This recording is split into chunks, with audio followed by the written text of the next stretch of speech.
go.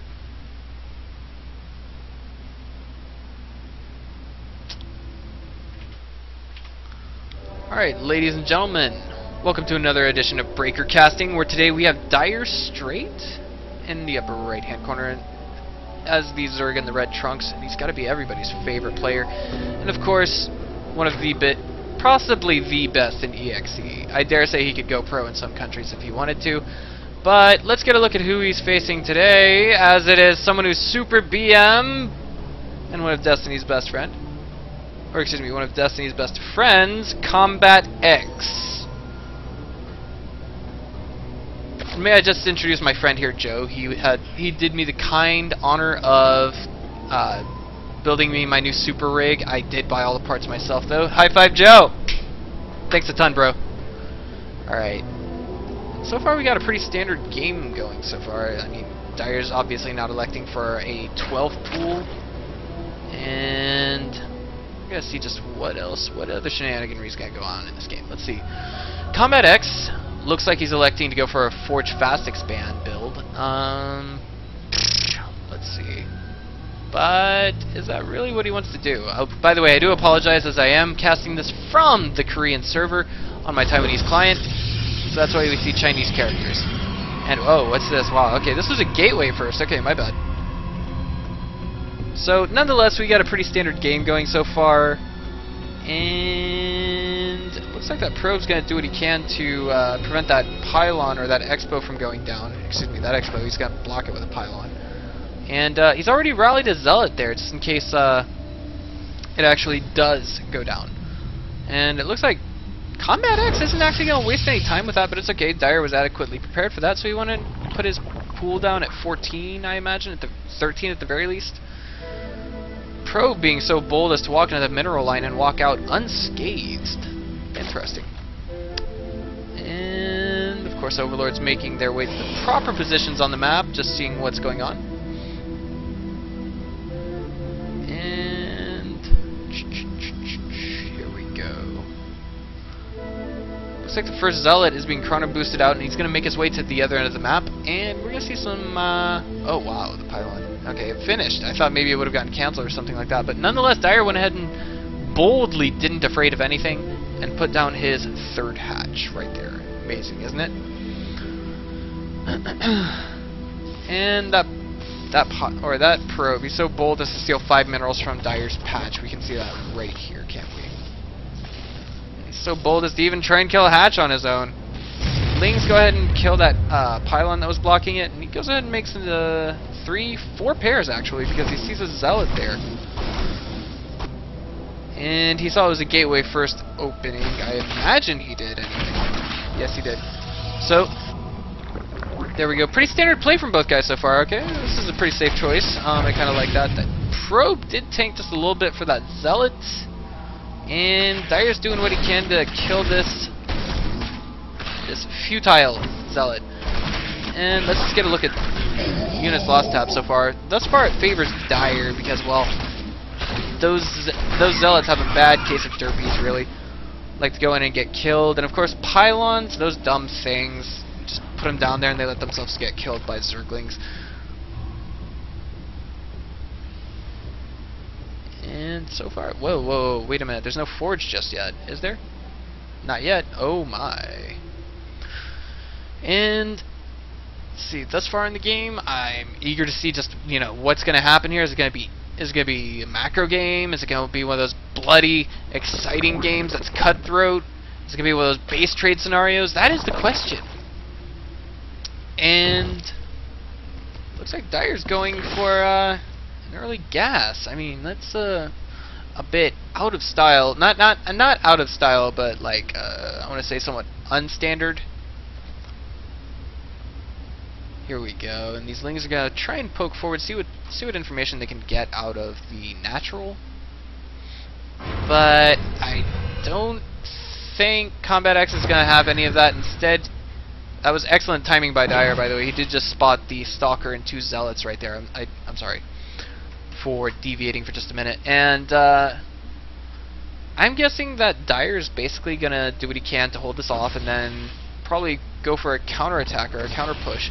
But so far, CombatEX is doing an absolutely spectacular job of just preventing any scouting into his base, at least any sufficient scouting. There is an Overlord right over here, and there's some pressure being applied to this third. Oh my. And the Queen, okay, all those Lings did just fall. The Queen is about to be under attack. That Spinecrawler just barely got cancelled. Good job by Dire. Zealot racing forward to see if he can kill that Queen because he doesn't afraid of anything, and unfortunately he gets killed in the process himself. More Lings coming out. I don't think any workers have been lost so far for Dire. No, no. In fact, he get killed the only probe in the game earlier.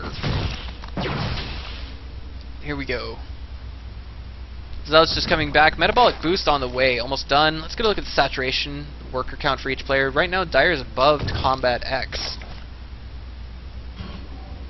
And we got. Oh, we're gonna have some warp prism shenaniganry being cranked out. Oh man, this is gonna be fun. I think we're gonna see something crazy happen. I wonder if he's gonna put it right here, and then use a force field to kind of wall off this section and just, you know, let Dire bleed to death from the heart out.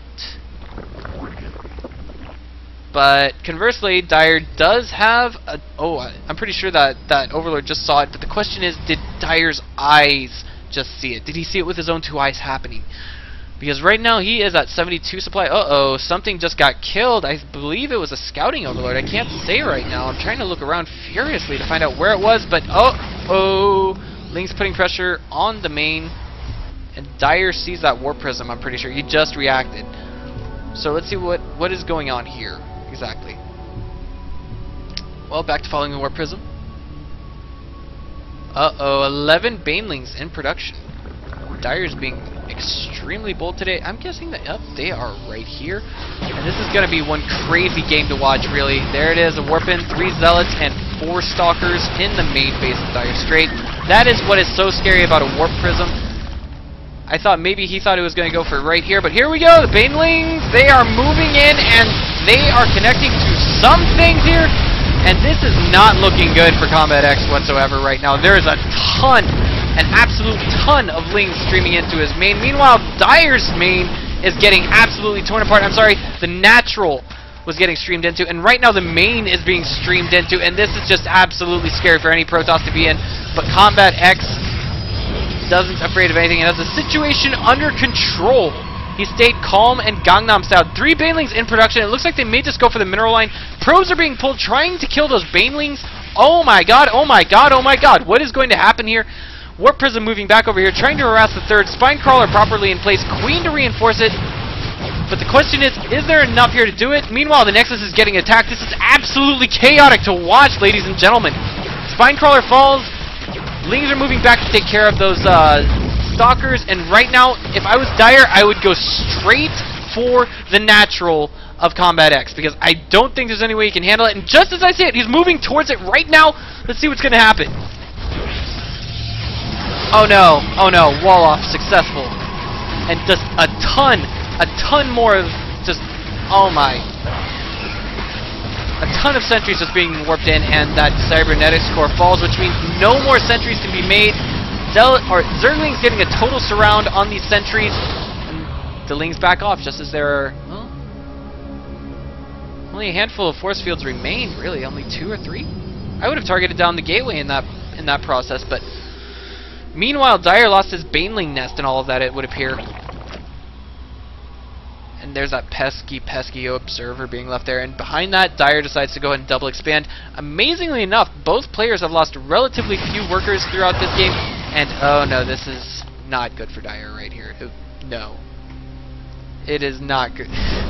Right now, Direstrait's food supply is about, well, food count is about 20 below that of his opponent. And CombatEX has map control to double that up, and it looks like he's taking his third at the same time.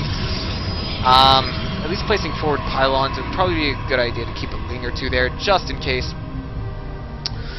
And CombatEX is now moving to what appears to be the third base for Direstrait, or what would have been the third base. Now it's the second base, the natural, if you will, the new natural.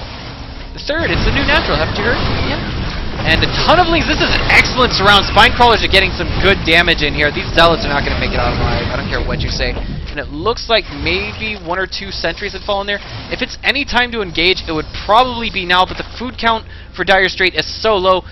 Right now, the food count is so high for CombatEX, but if you go and count it, 16 of it is sentries, which do not perform exceedingly well versus Zealots, or excuse me, versus Zerglings, or even Zealots for that matter, as they do not have any force fields, as I wanted to say. And here we go. Dire, it looks like, is trying to put some pressure. He's checking for that third, and he's sending a bunch of units back here to re-engage what CombatEX has, but he decides to back off. And here we go. This is one of those games, guys, I tell you what, but the problem is Dire is so far below in food supply. I think maybe if he had infestors and super good fungals, he would be able to kill easily half of CombatEX's supply. He really needs to tech up. Right now he's stuck on what appears to be Lings, and I think yeah, there it is, the Baneling nest.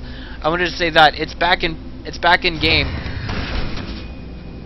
And Dire's trying to do what he can to at least make the best of his situation and regain map control. Oh, what's this? What is this? Oh my, this looks like one huge baited trap right here. Oh, but CombatEX putting forward those absolutely epic force fields. The Immortals from behind sniping everything that they can. The Zealots, relatively few of them actually falling. That might have been a good time to back off, because then only he had wasted so much force field energy from these sentries.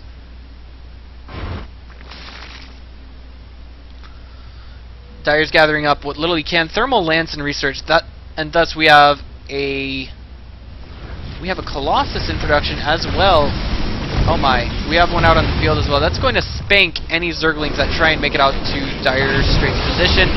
Oh no, that's a lot of Lings trapped in there. That is like 6 Lings trapped within that very, very small position. And it looks like Dire's going to do what he can to do some economic damage. But CombatEX is just sneering and smothering any hope of that happening. And this is just not looking good for Dire by the minute. Oh. 3 Spine Crawlers down at the natural, 3 at the third. I can't help but wonder what kind of a condition is the 4th in right now. Let's check the saturation of both players. Oh my, Dire is actually 4 harvesters below that of CombatEX. CombatEX playing this out like he knew exactly what Dire was going to do, because realistically speaking, CombatEX played with Destiny. How many players can say they actually did that? Here we go. We got everything that CombatEX owns getting thrown at Direstrait right now, and this is just not looking pretty whatsoever. Here comes a big engagement, which should be a big engagement. And oh no, there it is. GG, well played, man, from Direstrait. Thank you, good game. CombatEX being surprisingly mannered this game. Alright, this has been Breaker, and I'm absolutely happy to bring you this game. Please comment and subscribe to my YouTube channel. Thank you, and I'll see you again.